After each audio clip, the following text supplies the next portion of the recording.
What's up, homies? What's up, homies? What's up, homies? Welcome to the Knowledgeable Homeowner Podcast. We pick the brains of industry pros to unlock the trade secrets of homeownership. Our mission is simple: to turn everyday people into knowledgeable homeowners. What's up, homies? I'm Sturdy Joe, and this is the Knowledgeable Homeowner Podcast. On this episode, we have on Tyler Fox, junior partner at JM2 Architecture. Thank you for coming on, Tyler. Thanks for having me, Joe. Welcome to the barn, dude. Yeah, this is sick. This is really nice. This isn't your normal office setup, right? But I feel like this vibe meets like your weekend vibe because you go and you play music. Sure, you're not wrong. So I kind of feel like we need to grab guitars and play some music. That garage band. Right? This is garage band vibe, but we got the boots on, we got the blue jeans on. Ready to go. Not your typical day-to-day setup, but perfect for what we have going on. So real quick, why don't you just get into it, introduce yourself, how you got into architecture, a little bit about the company. I'd love to. So my name's Tyler Fox. I'm a licensed architect, and I'm a junior partner at JM2 Architecture. Nice. At JM2, we do a little of everything. So you can check out our website, check out our social media, and you'll see all the types of projects that we do. Anything from as small as a small residential renovation, even a legalization, which is, as you know, so every day, right? I mean, everyone needs things legalized in their homes. Yeah, and you guys got into expediting a little bit too, I see on the email. Expediting as well, absolutely. So anything from as small as legalizations and expediting. A chicken coop, like we talked about before. A chicken coop, we're talking about chicken Tyler coops. met my chickens, so legalizing the chicken coop Beautiful, all the way beautiful. up to putting up because you guys you do a lot of the commercial work too, We right? do, absolutely. A lot of the 100%. popular buildings, Patchogue, Bayshore, all over the place. So from the smallest of legalizing a chicken coop to the largest of a 5-story Hilton hotel in Patchogue, and everything in between. Yeah. So we and all across Long Island. Yeah. So our office is right in Farmingville, which is very central to really anywhere on the island. It's North Ocean, right? North Ocean. I drive past the gym. Yeah, you'll see our sign. It looks good, man. You'll see our sign right up there, right off the LIE, exit 63. So you guys, it's a firm. You guys do a ton of different work, but you're a junior partner there. You're a younger guy. I'm assuming you didn't start there doing, giant commercial jobs, superstructures. What is your journey like? Because I think people have an idea what an architect does, but now working so close to you guys as an energy rater, there's a lot of different stuff. So what was your journey like when you got out of college versus like what you're doing now? Like what was that like? So the journey for anyone to become an architect is not easy. Yeah. So I have my license. I got my license 2.5 years ago. Mm-hmm. That journey in itself takes a lot of education and experience and exams, right? Post-college. Post-college. Yeah, so college is just the step in the direction. That's the first step. It all really starts from of course, what do you want to be, right? What do you want to do? For me, I wanted to be creative. I always was creative as a musician. I fell into architecture as like a great balance between math, science, design, being creative, construction. In the field, So for me, architecture was a really great fit. I started my schooling at Alfred State College, which is in Western New York, got a 4-year degree in architecture.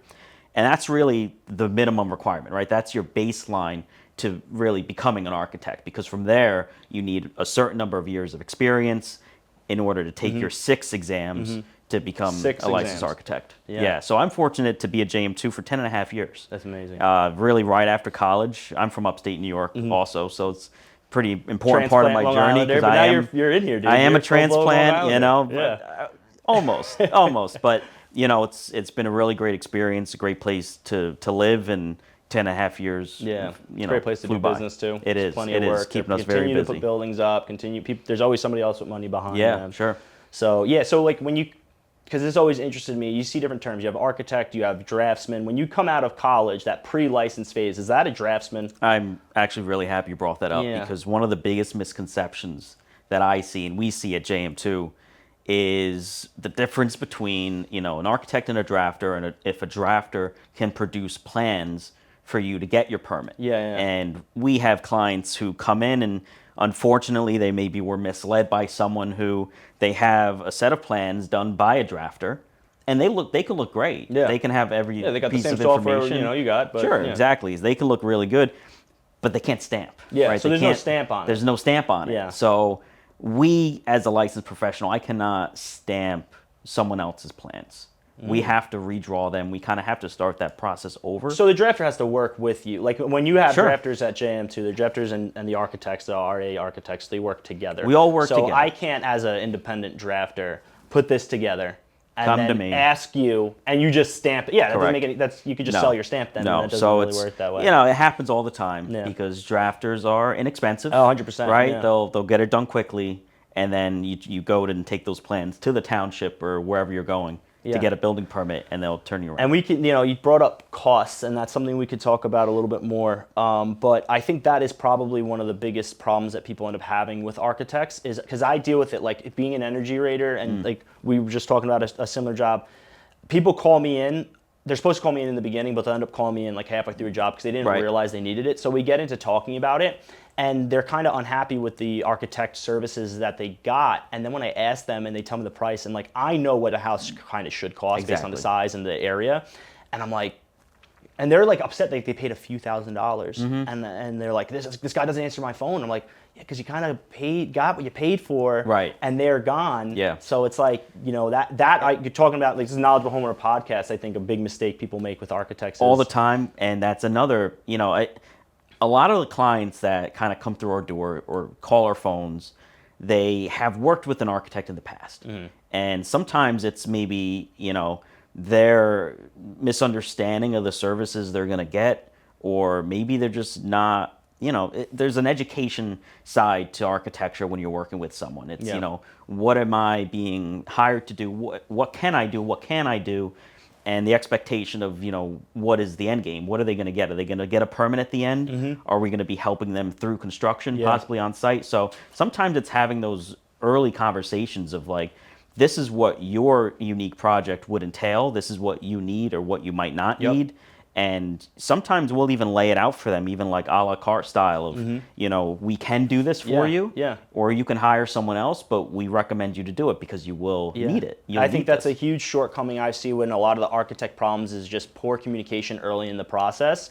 Homeowners they don't understand what they're getting involved in. They think, I'm hiring an architect, they're going to draw some pictures of the house I want. I'm going to hire a builder, they're going to build the house. I'm going to pay them some money and everything's going to go great. And like it doesn't go that way. There's so many more steps that get involved. And I think people in the trades, the professionals, even myself, sometimes I make assumptions that you didn't know that, but homeowners don't know that. We have to be super transparent with them. So I know like you guys and I started doing tons of proposals and being extremely explicit. This is what I'm going to deliver to you. This is what to expect. And then I also go the extra mile of, like you said, given that itemized thing, like I'm not going to do this for you, but if you want it or you need it, this is how much it's going to be. And it's in the proposal in plain English. Everything starts with that scope of work. What is the project? And going back to cost, our costs and our fees reflect so many things. Yeah. It can be, if you live in the town of Islip, your fee for the exact same project is going to be different than if you live in the town of Smithtown. Yeah, that's a great point. A lot of the hiccups I see with architects is because they're a town of Huntington guy and they're doing a job in Brookhaven. And it's just a different, people can cross over townships. You guys work in multiple townships. But sometimes, especially working with the towns and codes, sometimes the only way to learn the lesson is for things to go wrong first. Like there's a lot of mistakes that we've made along the way that, because it worked for another town, this plan reviewer doesn't appreciate it or doesn't agree with it. And now we know, I have like notes for town of Islip, this is what we got to do. For town of Brookhaven, this is what we got to do. So exactly. I do see that, like, maybe when a homeowner is planning on doing a project and they're talking to architects, be like, how familiar are you with the town of Islip? Like, when was the last time you did a job in the town of Islip? Because that's another thing too, the codes change. Exactly. Yeah. They change in every town in the state. The state code changes, and that's kind of the baseline code we use is the New York State Building Code. Yeah. And that's throughout all of Long Island, upstate New York, wherever we do a project in New York, it's following the same code. But as anyone really knows, the code will be very specific in regards to zoning, in regards to certain, zoning in terms of where things something we could can put go. into numbers. Most of the time are pretty straightforward, but there's areas that get gray with like it leaves it up to the person interpreting it. Which is the plan reviewer, the town and that's inspector. a whole different thing. Yeah, and there's a lot of discretion. And I've had, being in the energy code side of it, the energy code is always evolving. It's newer. It's very lesser known. It's probably the least understood code because it's the newest. And I've had conversation with town officials and town inspectors, and they kind of beat around the bush, but I've almost gotten them to admit that it's job to job. It's discretionary. you could get something right on one job and then somebody interprets it a little different Which for a is different wild. job. It is crazy. crazy. It's crazy that you submit an application for an addition to a home in the town of Huntington, and depending on who's reviewing that application could have a different interpretation on what's required. Yep. And I deal with it firsthand all the time. we deal with it every day. Yeah, and we can't. And the problem that comes into with us is that I know how it's supposed to be, but the person that we got to get through for my homeowner to get their permit doesn't like that. They want it a specific way. I can either argue with them and have my client lose 6 months, or we can make an adjustment, have the conversation with the client. Unfortunately, most of the time these things cost them money, and then go forward. But I think this is a super solid point. Like what we're getting into, it sounds scary, but like construction on Long Island, renovations, new construction, like it is scary if you don't hire the right people. Like things can Very go true. really sideways. And hire us early. Yeah. And a big portion of what we do is in the very early preliminary stages of any project, any property, and that entails looking at the zoning. What township are you in? Yeah. What zone are you in? Tons of due diligence. And then So send you us gotta a do due survey. diligence. We ask for two things early on: a survey and your COs, because that's going to tell us the history of the property and the story up to that point. So if you have a deck on your house, if you have a garage, the detached garage in the back, and you have a pool, and those three items are not on your CO, maybe you have a finished basement, maybe you have an apartment, maybe you converted your attic into a finished office during COVID. All these things require permits, and they have to be on your CO. Yeah. So if you're hiring us or you want us to look at doing an addition to your home, well, yeah, you can hire us to do the addition to your home, but we have to address all of these items too. Yeah, we're not there yet. We got to get to being ready to add to your home. We got to legalize everything. You have to legalize everything. We got to see the conditions. So, I think people ask me all the time. I'll do a home inspection. A few years later, they'll want to do some kind of renovation, and the first thing they ask me for is a builder. And since working in the process of this side of construction, because the construction I did was always more the smaller jobs, not permitted work, to be honest. Not everybody pulls permits. So I was less familiar with this process until I got thrown into it. I recommend them talk to an architect first. When they ask me, they're like, do you have a builder you recommend? I'm like, I can recommend a bunch. I was like, but where are you in the process? They're like, we just want to start getting numbers and talking to people. I was like, first person you should talk to is an architect. Especially for a lot of these projects. You're 100% right. Yeah. And most people, which rightfully so, if someone wants to do an addition to their home, they want to know how much it's going to cost. Well, how are you going to know how much it's going to cost until you speak to a builder? Yeah. Builder's going to say, well, how do I know what to price? You can't just say, yeah, I want to do a 10-foot extension for my kitchen. Well, what does that look like? What does that include? Many variables that go into that. Any project, even a small addition will include a foundation, plumbing work, structure, framing, windows, insulation, energy code. So there's a lot of detail that needs to go into that. Yeah. But the perfect time to talk to an architect is when you have that moment of, let me reach out to a builder or a contractor to see how much it's going to cost. Because at that point, you're starting to get a little more serious.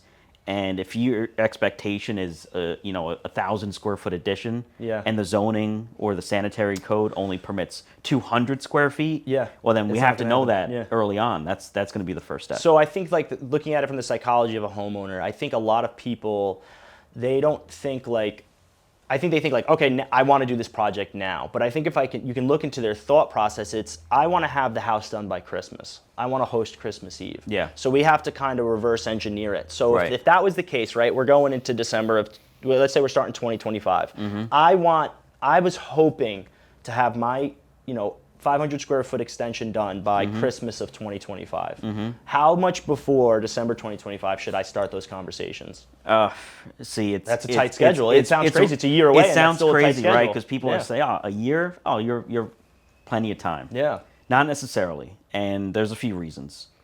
Let's say we start investigating the property, and you realize, well, my pool and my shed and my whatever isn't legal. Yeah. Well, that's another process, and maybe your shed is too close to maybe it's too close to the property line. Now I need a setback variance. So now I have to go to the Zoning Board of Appeals, which we've all received the letters in the mail. You see the signs posted on the lawn. Yeah. Okay, now I have to go to the zoning board. Well, when's the next zoning board hearing? It's just waiting. In 3 months away. That's crazy. So it's okay. Well, it's January, and I want to be in by Christmas. Well, I hired an architect, and they submitted plans in February. It's only 4 weeks. But now I need a variance for the shed that never got permitted 20 years ago when it was built. Yep. So now I'm waiting 3 months for my hearing. So now you're looking at April.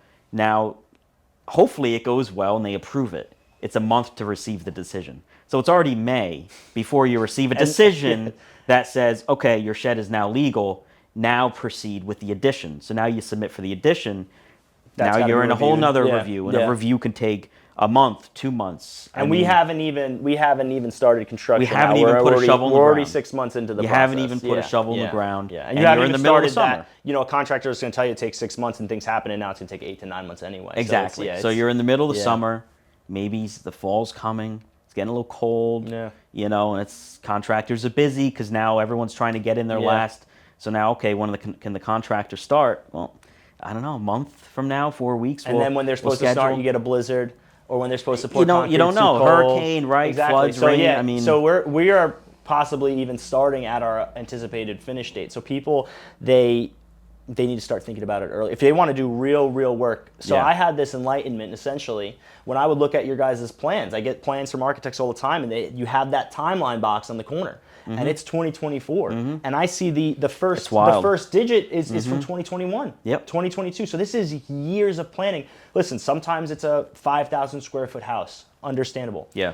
Sometimes it's an extension, and I can assume it's because of variances, legalization. People, I hear from architects too. Sometimes they're like, homeowners. They started the process and then they got a little less interested in it, so the back and forth kind of slowed down. So realistically, it's really almost like never too early to start having that conversation. Yeah. Worst case, you start way too early, and you're like, all right, well, at least everything's approved, and I just need to hire the contractor because to get that permit, you need insurance documents from the contractor. So it's like, okay, well, everything's approved in the town. Let me hold off a little bit. Yeah. And then when I'm ready, I'll get the permit. I'll get the insurances to pull the permit, and then we'll begin. The best case, you're way ahead of schedule and there's no rush. Yeah. But, it's setting those expectations. Yeah. Because these are the conversations we have to have on the onset of really any Well, project. yeah, I think people, what I've noticed again is like I get called in, I call them rescue jobs. Like people call me in halfway through, and just like the way I am, I don't mind chopping it up with people, and they, the work I do happens really quick. So it's like a relief because they've waited 3 weeks for a variance board meeting, and the work we do is a couple days, right? So it's like, they're like, wow, this guy got it done fast. I'm like, it's just how it is. Right. So they start to talking to me about it, and I feel like one of the problems is that it's a big commitment to, like, they don't want to dive all the way in the beginning. Like, it's like, I'm talking to an architect, we don't know what we're going to do yet. So it's like, for them to put a deposit down on the architect firm, I feel like that creates a little bit like, this is too real for me. So they kind of tiptoe into it. They get like, they'll have the drafter draw something up. They'll do a little bit of work. Right. And like, it's like, you kind of, you can't go half in. You kind of like, all right, if we want to get this house built in 2 years, like, you got to just go all in and kind of do it. And that's why we start with what we call the preliminary design. Yeah. Feasibility study, we call it sometimes, depending on the job. And we don't need any client, business owner, property owner, homeowner to hire JM2 to do a full set of plans when we don't really know if it's going to work zoning wise, if it's going to be allowed, and it might be way over their budget. Yeah. So feasibility studies is such an official term, but it really is like, for the smallest project, we got to see if this makes sense. We have to see if it makes sense. Yeah. So before I retain you to draw my plans up, I'm going to retain you to do that due diligence and to see if it works. Before we start looking at, okay, how big is this header going to be? None of that matters. How big is the footing? That doesn't matter. It's how big can we make the space and how much is it going to cost? And to do that, like I said, provide us with some basic information. We can measure your home because we have to know the existing conditions too.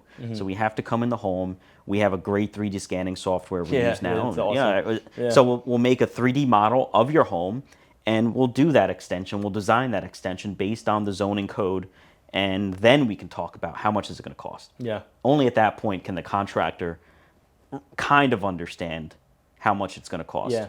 So you got talking about a lot of different services that you guys do, and I think that's really important when comparing bids because there can be some really, really crazy differences in bids. Like, what are some things that homeowners could ask that aren't overly technical for them to understand? Like, I might get a bid from you, Mm-hmm. which is a different number than the bid I'm going to get from what I don't realize is just a drafter. Yeah. How could I kind of determine the red flags or kind of thin the herd out, and because we're not comparing bids that are apples to apples. So like, what are some questions or things that a homeowner could look out for? And now a word from our sponsor, the Ryan Anthony Head Start Fund. This foundation is focused on providing alternative career paths for young people other than just college. If you want to learn more about what they got going on and some updates, you can check them out at lookwhomadeit.org. Now back to the show. It's so important to understand the scope and what's required to get that really a building permit. That's really our goal most of the time, is to get you a building permit so you can start construction. Mm-hmm. You have to understand, if I'm doing an addition to my home and I'm adding bedrooms, perhaps I want an extra bedroom or 2 bedrooms. Well, are you on a sewer? Well, someone might ask, well, why would you ask if I'm connected to sewers? Well, if you have a sanitary system, a septic tank, and you're trying to add bedrooms to your home, well, now you have to make an application to the Suffolk County Department of Health. All right, well, are they going to allow this? They might require a new sanitary system to be built. Yeah. Well, now you just added $30,000, $40,000 to your budget because I need a new sanitary system. Well, if you're looking at 2 proposals from 2 architects, well, JM2, we do sanitary design. We do all of those things that are required to get you to the finish line. To get you to that finish line. Yeah. Well, the other proposal might just be architectural services. Yeah. Maybe it's framing and foundations and the structure, but does it include the variance that you need? Does it include the sanitary system that you need? Does it include expediting? Yeah. We do all of our expediting in-house as well. Yeah. So all of those extra services we may propose in our proposal to the client. Yeah. And that might make our fee look 3 times as high. Yeah. But it's going to be their cost. They're going to pay for it anyway. It's the cost of the services that you have to. If they don't pay for it now, they're going to realize, and then they have the to do it down. anyway. So it almost seems like if I'm interviewing architects, the work is so house to house specific. I should almost feel like the architect is interviewing me to find out about the project. Like we can't just have one basic conversation with really no back and forth, and you print out a number that's just your generic rate. Like every job is so specific that we need to have a real conversation. You need to get answers out of me. So that could kind of be like, if your architect is just kind of not really investigating the project, it might not be a necessarily accurate quote. And that's why we love to be at on-site meetings, right? Our first meeting is free. So we'll come to the house. We'll come to your house. We'll come to your business. You can come to our office if you have maybe plans prepared by a drafter or someone else, or maybe you have foils and surveys you want to bring to us. Come into our office and we'll review that. But we have to really get a full understanding of the project. I mean, that's critical to lock in. So I think, I go into a lot of architect offices, and there's a lot of different. There's the one-man shops, there's the smaller offices. You guys are you guys have a whole floor. What is the average expectation as far as services go? Because I know the different things you guys do, and I'm talking about base level. Like when I hire you guys to do plans, like, is the average architect going to submit everything to the town? Is the average architect does the average bid include maybe revisions if something has to change halfway through the project? Yeah, I think we're in a time, even from 10 years ago, the way that we are doing business is very different. Yeah. And times change, like any business, things change. And for us, we focus more heavily on our visualization and our 3D modeling, especially in the front end of any project. So every project we do is in 3D. And we'll be able to show you interior renderings, finishes, walk you through the space. That's all kind of basic in what we provide. It's become kind of your standard. It's become a standard for us, but also standard for other firms. Yeah. That's what makes us a little more competitive too for those who maybe don't. You mentioned the one man out of his garage kind of concept, and we can compete with them in the way that we are able to provide so much more of that type of service. Technology in industries is something that I love to talk about because I saw it in my own industry when I came in. We're taking pictures with a point and shoot camera and writing reports, and now everything is done, virtually. And I don't want to bag on this style of architect, but it does coincide with a lot of hiccup projects. Is like there's guys still hand drawing. Yeah. I get not a lot. I get more than you'd expect hand drawn. And I mean, the first time I saw one, I couldn't believe it. Right. I couldn't believe it. And I'm even talking to the guy, he wasn't that old. It's Yeah. just that when he came up, that's what they did. Well, you know what it is too? It's interesting because we'll see some recent hand-drawn work as well. Yeah. People appreciate that as like an art form. So people are willing to That's pay why I'm like and hesitant have to that. bag on it, because there is a respect to it. Yeah. It is like even the lettering, because they have like the stencil to get the lettering. Sure. There is an art to that. Yeah. But the reason that I've seen them is because those jobs, they were slowed down. The architect isn't updated on the code. Exactly. I'm teaching that, like, the house needs a HERS rating. The homeowner wants spray foam, and I have to teach the architect about the wall assembly for a spray foam. You know, and it's like they're not even familiarized with that. So it's and that's kind of the sacrifice you make too, because you lose some of that cool 3D visualization type of stuff. So when you're looking at a 2D set of hand-drawn plans, it's hard to understand the space and the volume and what's on paper becoming reality. Whereas if it's digital, that's just naturally what it is designed as. So we have our clients come in and we'll spin around the model and walk them through the house. Which is so necessary, because people cannot visualize. And we even don't a plan. expect that. Yeah. We could it never. took me a long time to really. Yeah, I'm at the point now where I see enough plans and I see it in person and it's very close. Yeah. It took a lot of time. You got to look at hundreds of plans to really understand what you're looking at. Yeah. But so the 3D model thing is just such a smooth way to go about. It probably avoids a lot of arguments. At the end of the road. It does. But to get back to your initial point about kind of the competition and what separates us is, we can compete with that one man,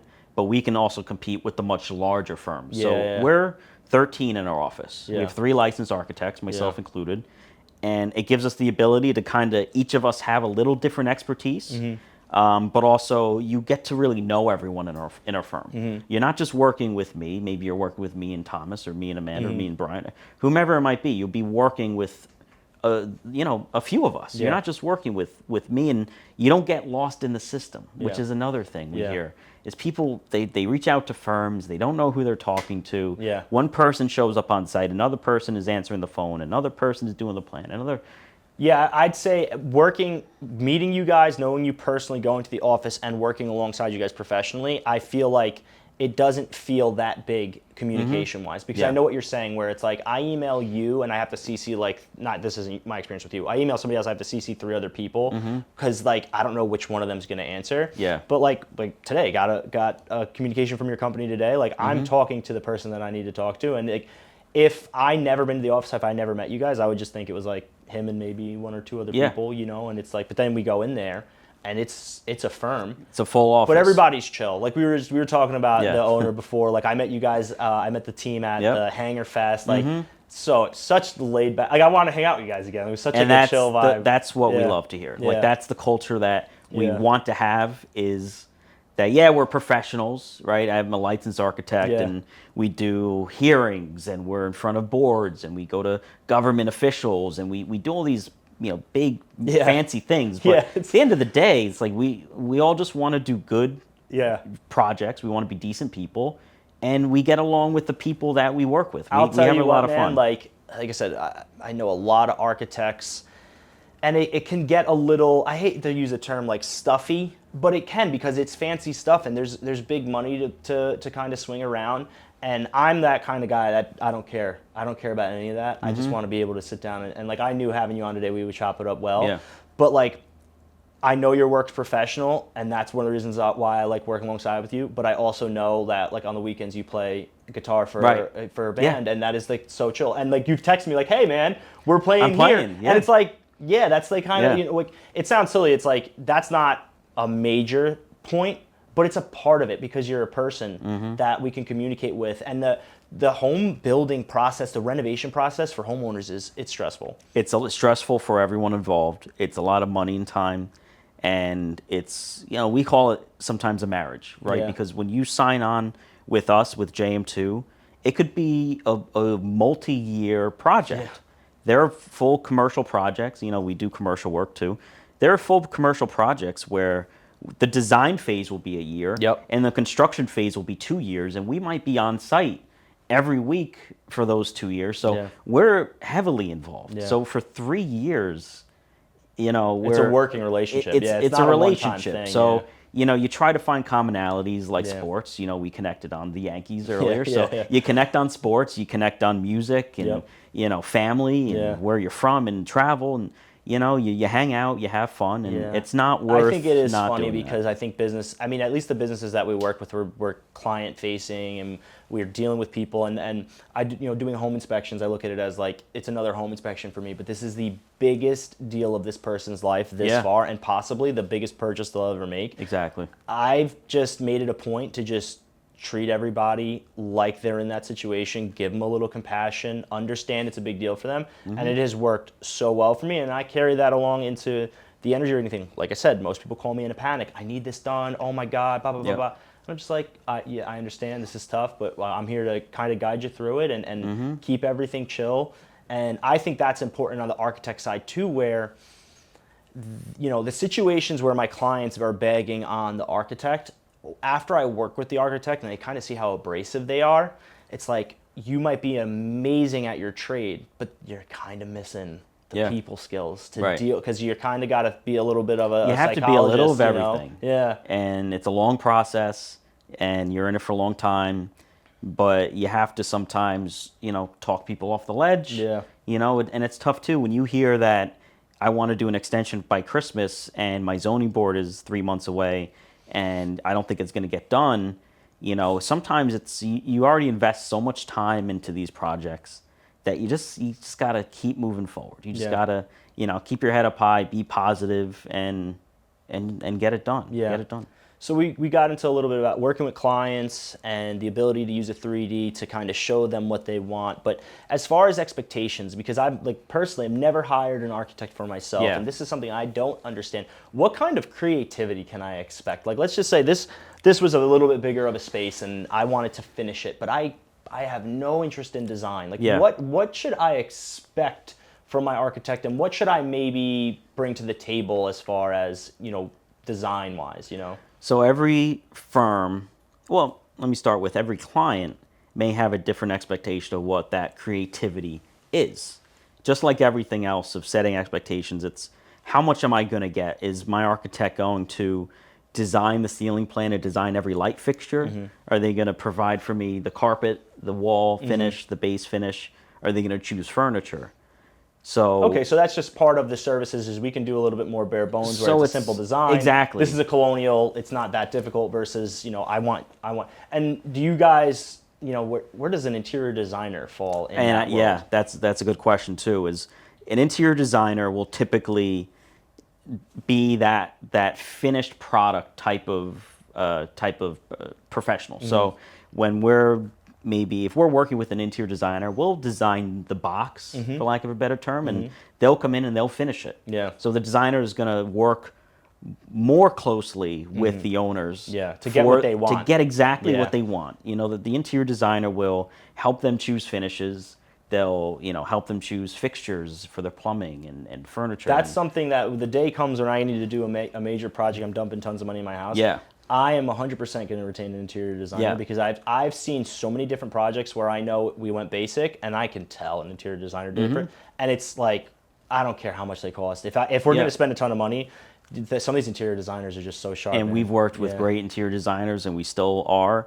Not every project requires an architect. Yeah, exactly. Or a designer. Yeah. So you kind of have to, again, it goes down to scope. Yeah. If you're expanding your bedroom, your bathroom, and you're taking down walls, moving plumbing fixtures, that's technically something that you need an architect for, because that's something that needs to get filed with the town for a building permit. But if you're keeping all the walls where they are, then an interior designer is really who you want to reach out to, because you don't need a full set of plans that are going to be stamped for the town. But you do need, what type of tile decision making am I going to put on the clarity backsplash? On decision making, and how high is that tile going to be? And what is the grout thickness that I need for that tile, and how is that going to marry up with my bathtub and my shower? It's all these details and things that the designer and stuff I'm will never work thinking on. About. I have design wise that is and like most totally. People don't. I picked one color when we redid the house the first time. I picked one color, and it's the room I hate the most. I cannot wait to repaint it. But you know what? That's fine. I'm leaving it up to professionals. Yeah, we don't expect anyone to think about those things. Yeah. But that's why it's important for you or anyone to hire someone to make those decisions. Yeah. Because what do you want it to look like? But getting back to also kind of the services and the visualization, again, that's why it's so important to create things in 3D. Because when you're looking at a hand-drawn plan of an elevation of where the sink is and where the tile is, but you don't see colors and finishes, then it's hard to really understand what is this going to look like. Yep. So, that's what makes us full service. Yeah. Right? We do the whole process from beginning to end. All right, great, man. I think we're getting close to time. So why don't you drop your contact info, where we can find you on social? Absolutely. So, again, my name is Tyler Fox. You can follow JM2 Architecture at Instagram, Facebook, LinkedIn, just at JM2 Architecture. And follow me as well at Tyler A. Fox on Instagram. Yeah, thank you. And, Tyler, you've been a great asset to me. I know you've given me tons of free value with just conversation. So if you have any architect questions, reach out to Tyler and his team. Thank you so much for coming on, brother. I appreciate it. All right, guys, till next time, stay knowledgeable.